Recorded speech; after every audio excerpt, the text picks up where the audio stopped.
Welcome to the Brew. I'm today's host. I'm Valtteri Salomaki, and today I'm joined by Neal Goyal, who is a fourth-year CS student from UC Riverside, also was an intern at PayPal, and has his own mini web series on LinkedIn. So thank you for joining us today. Thanks for having me, Mal. Of course. So what we're going to get started with first is we're going to start chatting about what you're doing on LinkedIn. So on LinkedIn, you have this mini series, so where you're interviewing people from different disciplines and you're asking one topic. Mm-hmm. And it's a quick segment, which I like because it's right to the point, right. But at the same time, you're creating a lot of value for students. So what is this series and what are you trying to do with it?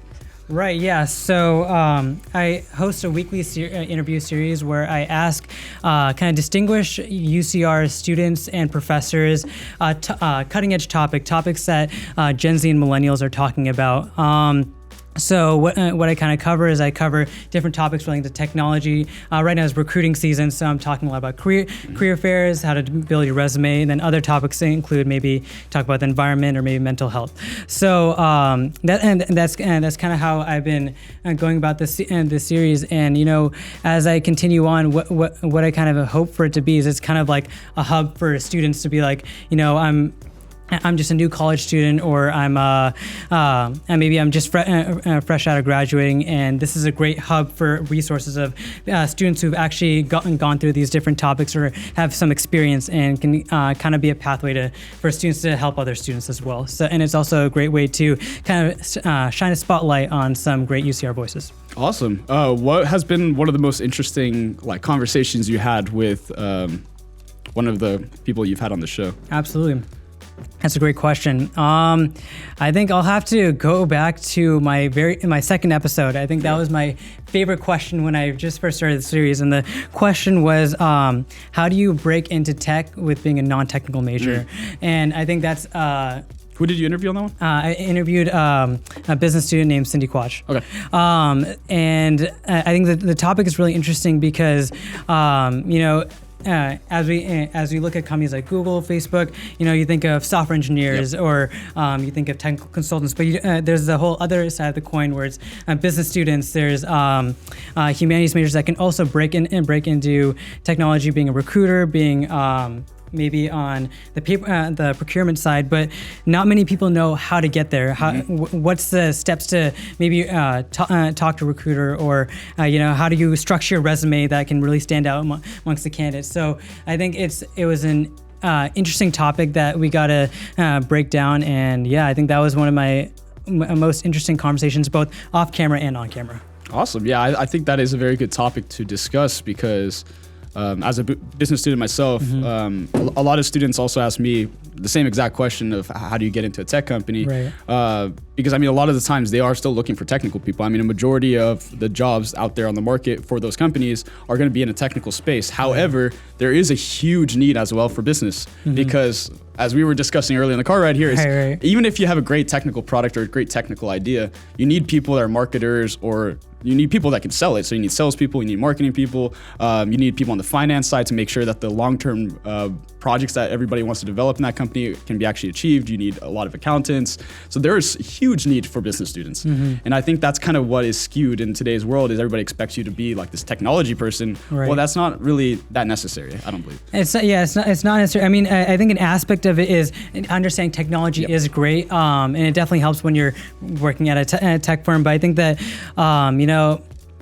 a lot of times what I see is that business majors or any humanities majors tell really great stories. They have the background, and they take these amazing classes, but it's just, again, that application, understanding how to just start. And I think that and that's a great conversation that we can maybe even dive in more deeply as we go on. Yeah, we'll definitely dive into that a little bit more. But let's go back to kind of the idea that you had with LinkedIn. So why did you build this mini series on LinkedIn? A lot of people do mini series. They're going to put it on Instagram. They're going to put it on YouTube, Facebook, all over the place. But LinkedIn, obviously, it's not a new platform, but it's now getting more widely used. So why did you choose to do this on LinkedIn? Absolutely. So I think before I even start, kind of go into kind of the thought process for it, I think that LinkedIn is kind of transforming as a platform on its own. I used to look at LinkedIn as kind of a place where I would hand resumes. It would kind of be sales pitches, and I think LinkedIn's goal is to try to transform itself into being a platform where people can produce content, people can, people who have businesses can kind of market their businesses and different strategies. And I think that because of LinkedIn's strong push for this, they had this program called a campus editor program, which I'm one of them, and they hired over 600 campus editors across the globe to start having conversations in colleges about, hey, LinkedIn's a great platform for you to develop your personal brand, start posting. Don't just be a standalone profile among the millions of profiles there. Actually differentiate yourself. So that was kind of my introduction to starting this series, because I thought, okay, I'm a campus editor now. I started in November. I post a little bit. Let me actually try to come up with some formalized content. So how my thought process for going into it. So the best way for me to start something is to learn from the best. So I started looking at all the, I actually started going through my feed, looking at other content creators, and I'm not reinventing the wheel. People did these one question interviews before, but I think that one idea that people don't have is that they interview the CEOs, the top companies, but I've heard some great advice from my fellow peers, my fellow professors, and I think that this is such a unique idea because at least I haven't seen anyone actually have a dedicated series for asking a question to a student and getting their opinion and actually having that make an impact. So, and actually with a lot of the candidates that I interview, they're like, oh, this is my first time being in an interview in a social media setting, and I'm like, well, I mean, this should not be a norm. There should be kind of a place where everyone's kind of developing their own platform. Everyone's kind of growing this. So I think that it was a very interesting and new idea, and I think that as I keep fleshing it out, I find ways to try to reach different types of people, get feedback a lot, and I think that's kind of the inspiration for it and where I'm taking it. Awesome. Yeah, and I think you touched on a very kind of important point, which is a lot of times these interview series, they are with CEOs or like top companies or executives, and even though that they're obviously very valuable advice, in order for someone to get to that position, it requires a lot of a mixture of opportunities, luck, preparation, all this kind of stuff. And it takes a long time to get someone to become a CEO. So obviously they lived a long life and they've seen a lot of things. So that's why their knowledge is important. But at the same time, it's not always relatable. And I think the relatability comes from when you're interviewing students or even professors that you see every single day, because you know that these are my peers, these are my age, these are what they're doing. And it actually kind of creates inspiration and creates motivation for a lot of students, because I think in a way, it's intangible when you listen to a podcast about a CEO, even though you want to know their story, but it takes away that relatability because you think in your head, how many CEOs are really out there? How many people have actually made it that far? I'm just an everyday person. How am I going to do this? So I think that's the one thing that you do that really resonates, and that's why you've gotten a lot of traction through it. I think, it's an interesting thing to have peer-to-peer advice. I think that mentorship is a huge thing, and as I see as a student, there are opportunities for students to mentor one another, or maybe full-time professionals mentor students, but there isn't exactly a way for those casual conversations to happen. It's always a formalized program. It's always has to be something to happen, some program or some step to happen before having that conversation. So why not just have that right away, have it instantaneously? So I think that's definitely a great way that's starting. Awesome. And kind of adding on to that. So, I mean, one thing you're also trying to do is teaching students to how to build a personal brand. So next topic we can talk about is why it's so important to build a personal brand. So, I mean, as we're talking about in the car right here, a lot of students, nowadays, the job market's more competitive. It's before high school diploma was kind of your entry to job market. Nowadays, it's a college diploma. Everybody has it. Everybody's going through these great universities. Everybody has great internship programs and all this stuff. But what do you think, how important is this personal brand, and how do you think someone can curate it on LinkedIn? Right. Yeah. So I think that, as you touched upon, it's becoming more competitive. I think it's even becoming even competitive to come to college as well. It's just the level of competition is going exponentially higher. So when it comes to just even submitting a resume or a cover letter, that's almost like a dead end, impossible. Yeah, and I'm now even starting to see internal referrals, actually knowing someone at the company may not even lead to an opportunity because again, there's so much competition. So I got to think, how can I stand out from the guy who has the same GPA, maybe even some relative experience relatively similar experience, and that's where it comes to personal branding. And LinkedIn is such a powerful platform for that, because it's a platform that's dedicated for professionals to grow. Yep. And as a student, you're trying to gain as much experience as you can as college students, internships, research opportunities, and I think that when it kind of curating this personal brand, a way to do that is to just talk about what you're living out as a student. I think that students tend to undermine what exactly they go through day by day. Yep. The classes that they do, the projects that they're in, the student clubs that they're involved in. They learn so much, and it's crazy. It's crazy because you can't really articulate that in a one-page resume or even a one-page cover letter, because it's easier to talk about the interview, but again, we can't get to that stage because it's the level of competition. So how can you do that? You can do that through what I did with making the LinkedIn video series, having people talk about their passions. You can maybe write articles and say like, hey, I just went through this introductory computer science course. Here are some of my takeaways, and stuff like that. And I think that is a real tangible way for recruiters, because look at it from a recruiter's perspective. They're seeing the same exact candidate, but it's hard to differentiate who can actually take on the job and who can't. Yep. And when you have something like an article where they actually see a student articulating their thoughts and and what they learned, it's so much easier for them to understand, okay, this is a much stronger candidate because they actually know some of the fundamentals of computer science, for example, and how that can actually apply to the job description as well. So I think that's where developing your personal brand is so crucial, and I think it's almost kind of even necessary at this point as we continue on with kind of the recruiting cycle as the years come. Awesome. Yeah, I think that's really well said. And the one thing when it comes to personal brand, I don't think a lot of people understand this, is your personal brand is not what you want to say about you, it's what other people say about you. And that's where I think a lot of people don't really understand it. So that's where article writing or your content really matters, because that showcases to other people what you stand for. Right. If you just say, I'm a technology person, I'm a technology expert, and I know these things. Well, it doesn't matter if you just write that out, because you need to have something like an article talking about new technologies, or you're a thought leader in that area, or you show video documentation and it shows your public speaking capabilities, or XYZ. There's so many ways to showcase yourself. And like you said, it doesn't show on a resume. If you have a one-page resume, I feel like what really happens is they're just looking for those taglines like, oh, they know these buzzwords, that's what the percentages you've done, XYZ. They look at your resume for 14 seconds. That's about it. Right.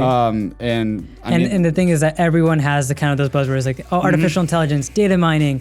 It's like, okay, that's great. So does 2,000 other people. How have you shown skills that data mining, artificial intelligence? And I can actually attest to a personal story of how this has worked. So I interned at PayPal this summer, and when I was interviewing for the role, I had, I think, 4 or 5 interviews, and then after the interview, I would connect with them on LinkedIn, and then I was doing the series. So it was actually a great opportunity, because then the interviewer actually got to look at a couple of my videos, and when I got the job, one thing that they told me is that actually a crucial part of us hiring you compared to other candidates was that we saw your video series, and we knew that you can be able to talk to customers, have a conversation, understand what are some needs of what college students want, and that's exactly kind of what we want your mindset to be as you're going to be a product manager for our team. So I think that's one real life example where personal branding actually works in real time. Yeah, 100%. That's a fantastic story, because a lot of people they hear about all this stuff, but they don't hear the stories of how it actually works. You want the success stories, but I mean, on the same point, like just putting out content on LinkedIn is not going to help. So that's the other thing that a lot of people don't understand. So just resharing stuff all the time, or not adding their added value. So if it's not adding value to another person or another student, at the end of the day, you're not going to get high levels of engagement, and it's not going to really show this thought leadership that we're talking about, or this personal branding. So that's important as well. Is don't just reshare stuff fun. Provide your own thought processes, your own opinions about stuff, and not on just opinions, but like more like factual information, your own research on it and all that. Right. I think, I mean, I also empathize with students, because it's very difficult to, put yourself out there and post as well. So I think that, a suggestion that I always give students is that, try liking a post. If once you get to liking, you try commenting. When we talk about SEO, the more interactions or engagement that you have on LinkedIn, the higher your profile actually ranks as well. So try commenting that, and maybe support your peer and be like, "Oh, great job on getting a new internship or something." And then once you feel comfortable, then maybe start making a post about your class, something that's a little more familiar. But then you also talked about value-driven content as well. I think that one interesting thing that I always see as well is. Again, I don't shoot them down because, again, it's very hard to post content. But I think having content that's value driven as well. One thing I like that other people do is that maybe they teach a workshop, but then they also say, "What are my learning outcomes?" or what's something that had an interesting conversation instead of saying, "Oh, I taught a workshop," and I'm like, that's great, and I applaud you for that, but I want to know what you gain, what you learn, and that's exactly what going back to that recruiter mindset or a hiring manager, they're also wanting to know what you got out of it, what you taught. So I think that when advice for even starting to make content, having that framework in mind of being value driven helps a lot too. Awesome. So let's shift gears a little bit away from LinkedIn. So we talked about personal branding, your own mini series. So next thing we'll talk about is kind of your time at UCR and your time as a CS student. So in the CS program, and you've gone through it, how have you liked your experience so far? Absolutely, yeah. I think that it's very cool. I think that coming from high school, you're taking your general courses, but they're not exactly what you want to be, what you want to tailor to as you kind of enter the workforce. So I think that one thing I liked about UCR, and I think many other college CS programs as well, is that you take your beginning intro courses, are just learning C++. Then we go through some core classes, learning theory, and then we get to eventually take on technical electives as well. We can take electives on maybe databases, cybersecurity, artificial intelligence, and that way it is theory focused, and there and maybe we do 1 or 2 assignments, but it is a great way to kind of understand the fundamentals of what these concepts are, and professors even dive into some real life examples. So for example, I took artificial intelligence spring quarter, and I would really enjoy attending lecture because we talk about fake news and how that applies with artificial intelligence. And I think that's a super interesting topic that you probably wouldn't hear on a daily conversation. So yeah, that's what I've thoroughly enjoyed the CS program, and I'm excited to graduate in June. Awesome. Yeah, I mean, the one thing that we're talking about in the last Brew episode when I was talking with Nikhil, we were talking about how the business school should get more technical. So on your standpoint, do you think that the CS program has prepared you for the actual business professional world, especially working for PayPal? Now you have an experience there. So how do you feel the CS program prepared you for that?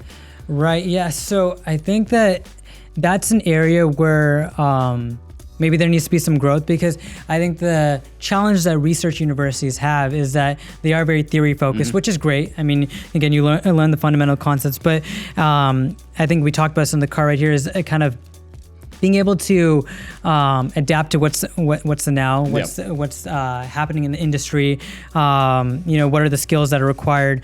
And theory is good if you want to go the research route, but if you want to go the industry route, want to go enter businesses, having the understanding of, what are terms like what's a value proposition, what's, identifying what's the key problem, talking to customers. Those are areas where I feel like I didn't get too much opportunity to learn in my CS degree. I took one class in entrepreneurship, which is it was called Entrepreneurship and Computing, which was actually addressing the problem that I talked about, which is now having the ability to get industry skills. And I think that was probably the best experience I could have gotten for preparing me for maybe, for example, with PayPal as well. But I think that, as you talked about with business students wanting to learn more technology, it's the flip side as well. I've talked to so many engineers, and for engineers, the kind of a bread and butter of standing out is going to technical competitions called hackathons, which I'm not sure if the viewers are familiar with this, but it's essentially 24 to 36 hour competition where you essentially build something that's technology related. So towards the end of that, you essentially pitch what you're making, and they just get so bogged into kind of here's what I developed, here's this, but you can't even understand what's the first question, which is what's the problem. Exactly. So, I mean, so again, tying back to, I think that's an area where I think that there could be more collaboration. Yep. And I think that's what you're working on as well with the BCOE and SOBA schools, to try to develop more collaboration, to kind of have students work hand in hand to maybe even develop businesses as well. Yeah, exactly. I mean, like the one thing that I've been, trying to do at UC Riverside for the last 5 years is provide more innovation opportunities for students. Right. So one thing we were talking about is, for example, those that are on the pathway that want to make a business of their own, entrepreneurship, you stated a lot of CS students want to do this. Like there's a lot of excitement there. Oh, yeah. But the issue, there's not that many direct pathways. Like we have opportunities at UCR, we have the iCore program, we have Excite in downtown Riverside, we have mentors. There's a lot of opportunities, but I don't think those are that well known yet. But at the same time, I do believe that in order for innovation and kind of providing that value for both sides is more collaboration. So more collaboration in business school and the CS school. Having maybe even like your guys' design project. Do you guys do them your third year?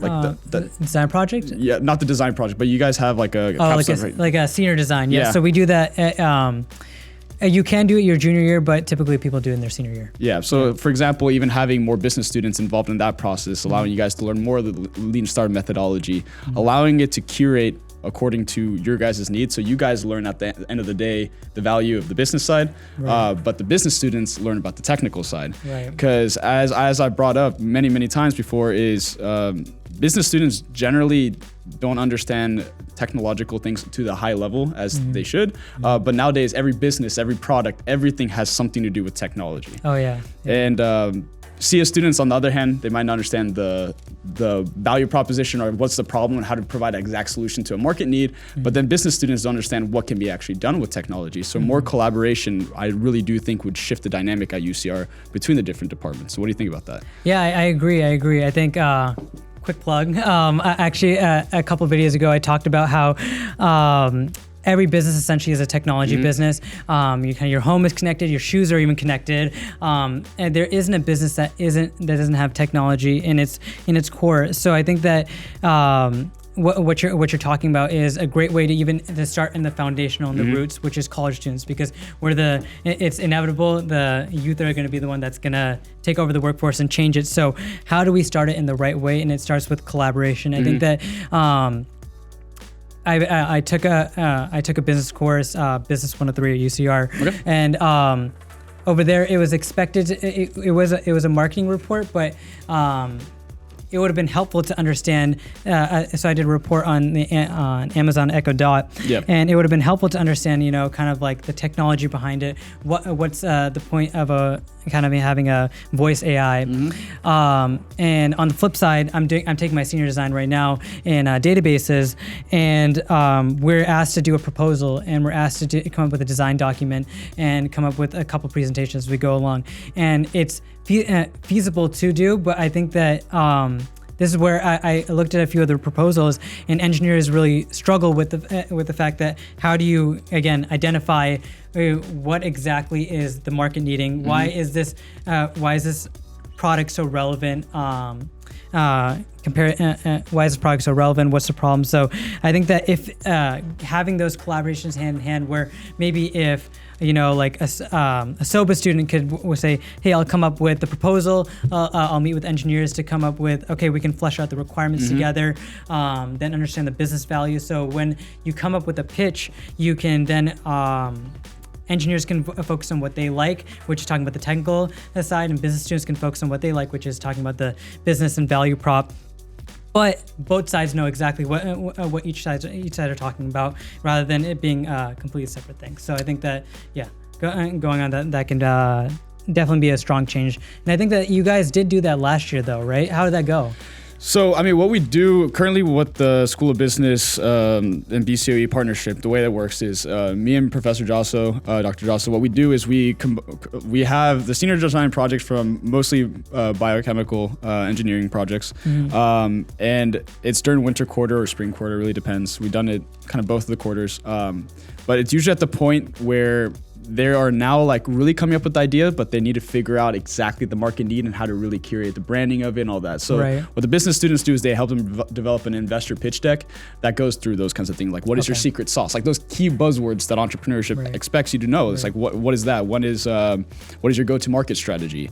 If you actually develop this, how are you gonna actually make money? What does your financials look like? Is it profitable? Do people actually need this?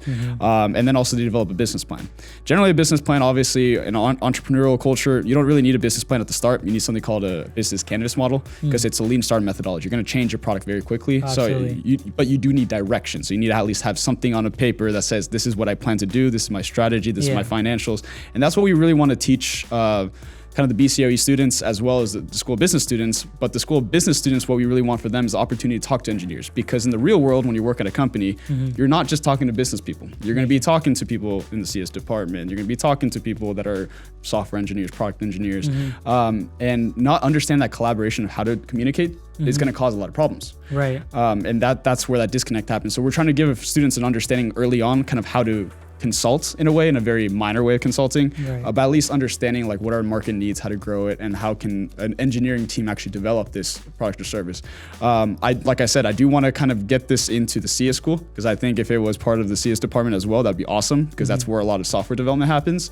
Also, we did it with mechanical engineers before. We've done it with different departments.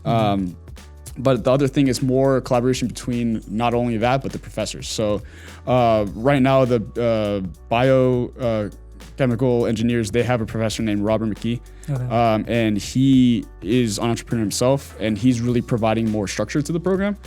Because of that, I can see that the students like really do care, and there's actually opportunities for startups to actually develop, which I love seeing, because the whole idea of this is hopefully that real innovation, real startups can come out of UCR by this collaboration. Right, yeah, because that was my follow-up question was, do the students actually like it? Because I mean, this can be great in theory, but if engineering students and if business students aren't really seeing the value in this, then what's the point? So have you actually been able to talk to some undergrads and see what their opinion is on this? Yeah, what I've learned is for some of the business students, it depends on what project they're doing. If there's a project that they don't care about, for example, they're not going to see that much added value to it, but at the same time, they do see like the development process. They start understanding how to do the research properly, what it's like to actually find your position in a market. How do you actually brand your business idea? How do you go to market with it? And that's the structure we want to provide for business students, because that's not an opportunity you get in the business school either. As for the engineers, they actually do like it, because as you stated, a lot of engineers want to learn business. This is their one opportunity to really learn that business side, which is why we really want to make this program more than it is now. We want to make it a full year kind of thing. Really create that cycle. So from the start of your senior design project, you start learning the fundamentals of what a value proposition is, what is a go-to-market strategy, and having lessons on those. And then eventually winter quarter having School of Business involved. And hopefully one day we'll, in like spring quarter, having more of the MBA students in Anderson get involved. Because once it gets to that high level standpoint, you're most likely going to need at least some MBA students. There's some top level undergrad students can probably handle it as well, but in order to do that actual market development, you need some experience in there. Well, I think, it could be cool that it could be engineers and undergrad students, but also an MBA advisor. And that could be a great experience for them as well, because now they're actually helping a startup grow, I was saying quotes, grow, and working with different students and helping them kind of mentor them, because I'm assuming MBA students at least have a little bit more experience in industry, so they can definitely kind of provide that insight as well. So yeah, I agree. That can definitely be a great, at least, path for right now. So hopefully it goes through. Yeah, I mean, that's the one thing. And like, as we were talking about before, places such as Berkeley, Stanford, USC, a lot of these schools are kind of already figured out their innovation cycles and how companies, I mean, they're developing startups left and right. And the reason why that's done is, one, a mixture of how their community is so involved with the universities. So big companies do create kind of partnerships with those universities, but at the same time, it's their alumni basis that kind of creates that internal mentorship program. I mean, we do have that, like I stated, at UCR, we do have iCore. It has a bunch of great mentors, and they are trying to create that. But I do really think that it does require that next level, which is alumni or some people that have actually done it that have gone through the same process you're going through, to really give back and kind of create that feedback loop. Right. Yeah. The one thing that USC does really well is they provide an amazing college experience for those alumni.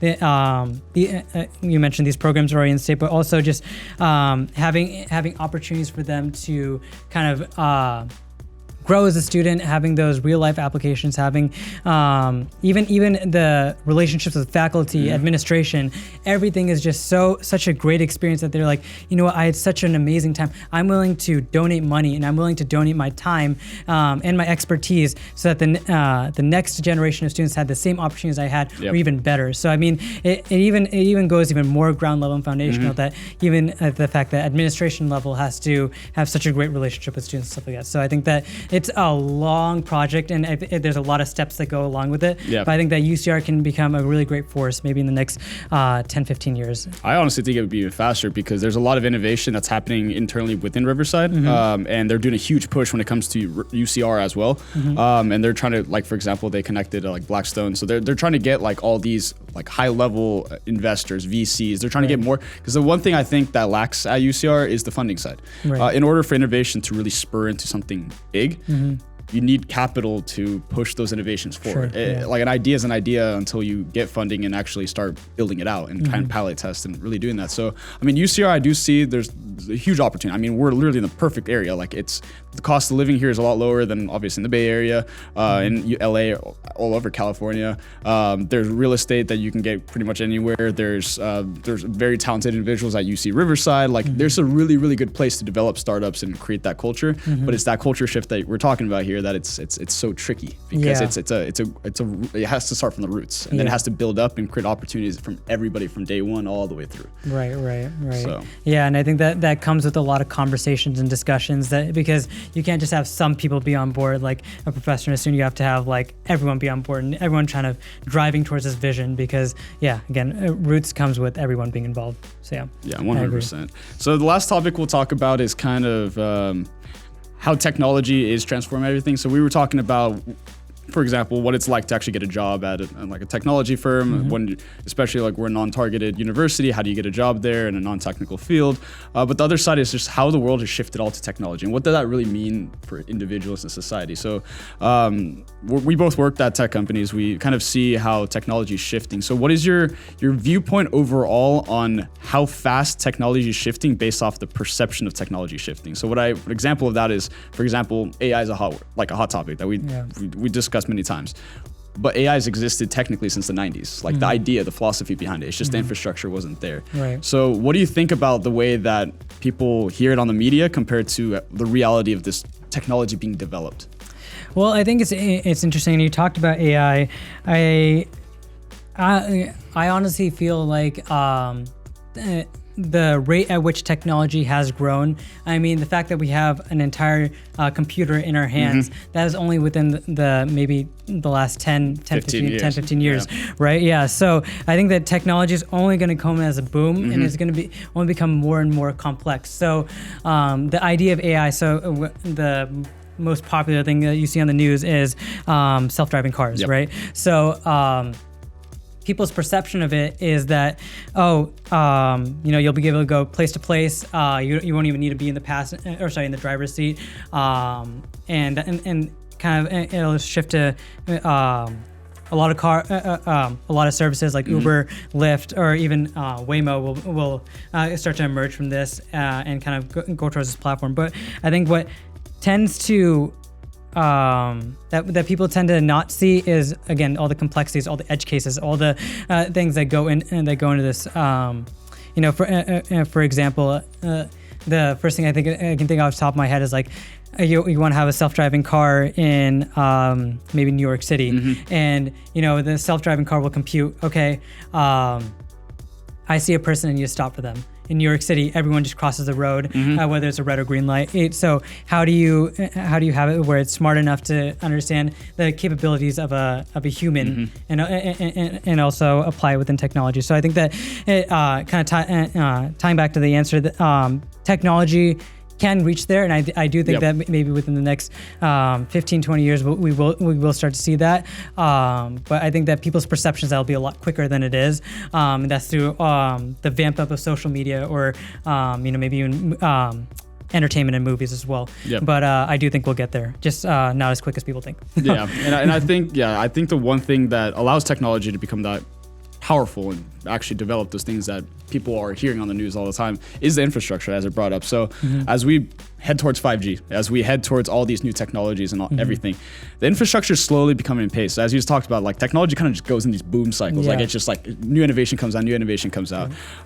So for example, like the idea of a smartphone existed for a while. Right. It's just that we didn't have the capability. Like people are like, why would I search the internet on here when I have a laptop? It's because it wasn't fast enough. It would cost a lot of money, the infrastructure and all that kind of thing. So what do you think is going to happen the second 5G hits, like actual like mass scale around the world? Like there's, for example, the Rams Stadium, they're planning to integrate 5G. There's other stadiums that are trying to integrate 5G. Verizon's doing this huge ad push right now about like how they're leading in 5G and how they're partnering with NFL stadiums. And then T-Mobile's on the opposite side of baseball. They're trying to do all the baseball stadiums are going to be connected with 5G and they're going to be 5G ready. That's their thing, 5G ready. Right. So what do you perceive as happening after 5G hits? Like what kind of technologies do you perceive might come into actual reality? What do you think is actually going to happen?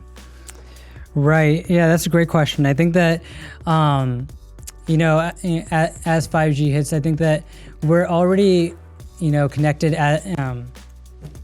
we're already connected as we kind of go through these experiential events, like events and stuff like that, or you know, when we think of maybe our friends or our family, and as 5G hits, the idea is that it'll be even faster, it'll be more efficient, it'll be a better experience, right? So I think that from this integration, one thing that I'll start to see that happens is that there are ways for people to reach the next step, which is it's so easy to be kind of siloed and think that like, oh, you know, like we have all these technology and stuff like that, but then you go into the other side of the world and there's all these underdeveloped nations. There are all these people that don't even have the basic means of you know, communicating with one another. So as 5G hits, I think that this will start to vamp up and give people the opportunity to reach out kind of to the next side of the world, which is having ways to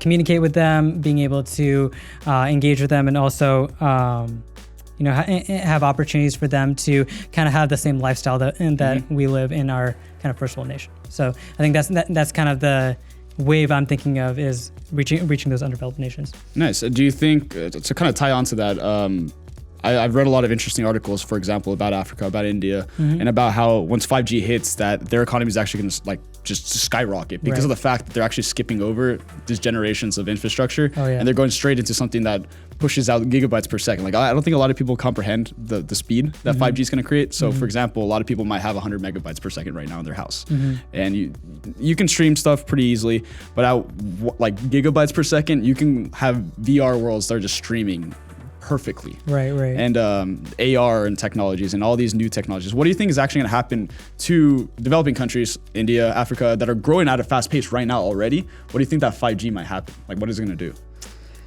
It's that's an interesting question as well. I think that you know, that when I look at these nations like India and Africa, I think that there are a few problems that go on. That there's you know, a lot of poverty, there's a lot of disconnection, there's not a means where there's a lot of like you mentioned, infrastructure there. So I think that as 5G hits, you know, there'll be a lot of, I think there'll be more of a spur of businesses. I think that it, when working at PayPal, where our goal is to kind of democratize financial services for underdeveloped nations, right? So I think that goes side by side with 5G's goal, is to start to be able to have it where maybe SMBs can have like maybe a way to scale, reach out to different people, kind of and develop their develop digital advertising. You know, just try to not be more of a local thing, but more of a scalable way to reach other people. Kind of through my limited understanding of 5G.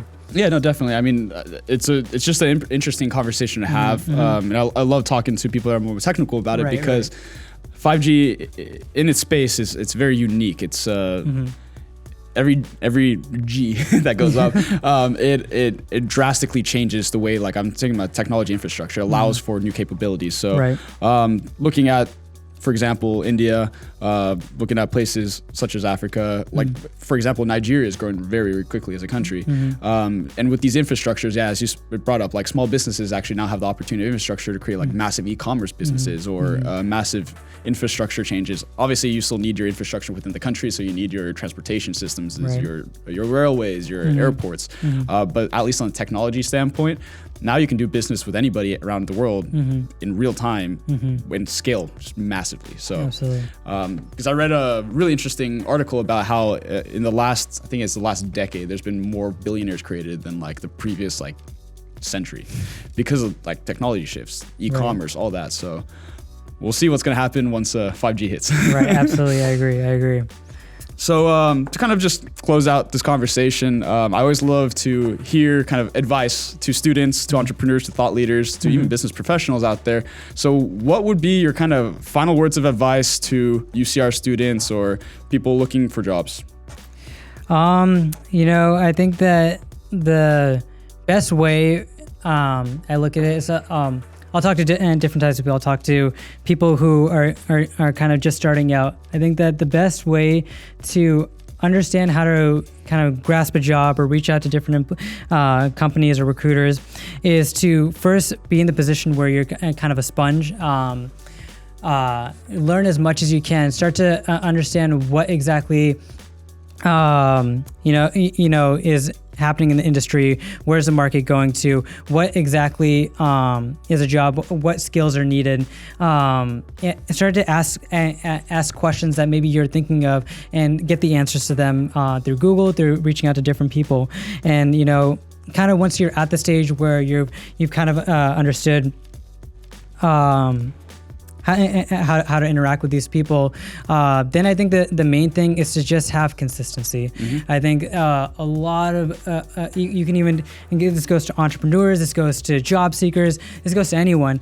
A lot of the success that people have comes from having a lot of consistency, being able to just be so focused on, I'm going to achieve this amount of goals or achieve maybe send out this many job applications per day, reaching their goals. And I think that having that consistent mindset and being able to think in kind of a growth mindset really, really helps, and is also really good for kind of having a positive attitude and really kind of excelling as you're taking on your first job, or maybe your maybe your next adventure. So yeah, I think that's just my key takeaway. What about you? I want to hear your takeaway as well. Having been in school as an undergrad, now an MBA intern at Esri, what do you say to students as well? I mean, my biggest thing that I say to students is it's okay to feel lost, for example. So a lot of people they think that they need to have this perfect plan. My advice to students is pick something you're interested in and pursue that as far as you can, because it's going to change very quickly. But to tie on to that, my whole my motto, what I say all the time is your ambitions can be whatever they want to be, but your actions have to actually match your ambitions. If they don't match your ambitions, then at the end of the day, it doesn't mean anything. Your ambitions are just ambitions. So no matter what you're trying to do, if you do strive to work at a Google or a huge tech, like a consulting firm like BCG or Deloitte, or if you're trying to work for a small business, your ambitions are in different levels. But be real with your ambitions and understand that takes a lot more action, for example, Google, than it would take for getting a job at a small business. So be real with yourself, but don't feel like you need to have a perfect plan, because that's where it gets tricky. A lot of students are like, oh, I want to go to this university, and then I'm going to do exactly these things, and I'm going to get exactly this job. That's not how the real world works. As we talked about, it's more competitive. There's all these things, and don't get discouraged. So at the end of the day, if you're trying to go for this job, but you don't get it, well, now get what job you can get and build the stepping stones to get to where you want to be. So there's always a pathway, in my opinion, but it's about how much work you're willing to put into it and how much you really strive to do. Yeah, I think it's being able to pivot and stuff like that. Because you always have that proposal that we were talking about, but everything shifts, and being able to pivot and strongly stride in the right direction. I think that yeah, that's a great quality as well. So yeah, awesome. Awesome. So yeah, thank you for being on the Brew. Yeah, appreciate it. Thanks for having me. Of course.